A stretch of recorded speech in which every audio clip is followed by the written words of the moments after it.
Sixth most common question: if Islam allows a man to have more than one wife, why does not Islam allow a woman to have more than one husband?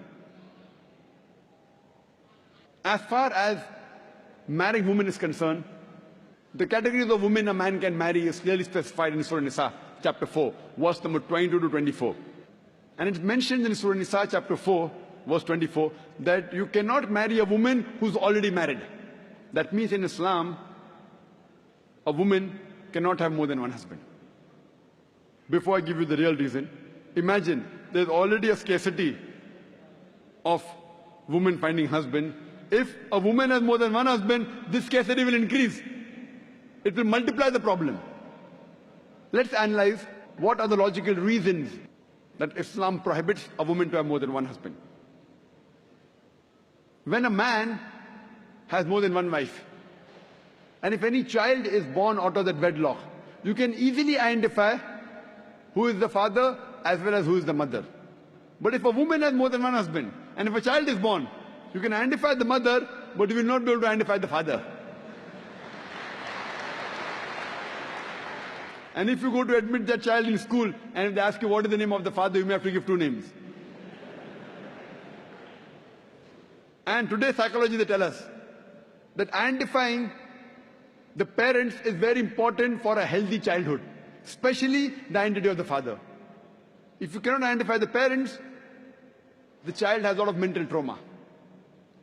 Today, after science has advanced, I'm aware that there is DNA testing and genetic testing, where you can identify who is the father and who is the mother. Though it's not very accurate. But even if I agree that maybe after a few years it becomes accurate, yet it has happened recently. All these years it wasn't there. And this is not the only reason why a woman is not allowed to have more than one husband. There are various other reasons. For example, today science tells us that a man is more polygamous in nature as compared to a woman.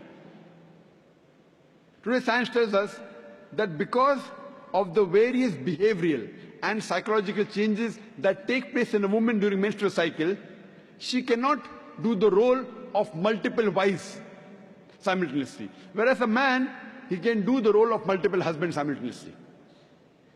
Furthermore, if a woman has more than one husband or more than one sexual partner, and if all of them are loyal to each other, yet there are high chances that venereal diseases and sexual transmitted disease will emerge.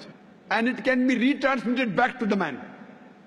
Whereas if a man, today medical science tells us that if a man has more than one sexual partner, has more than one wife, and if all of them are loyal to one another, there are hardly any chances of venereal diseases or sexually transmitted diseases emerging in them.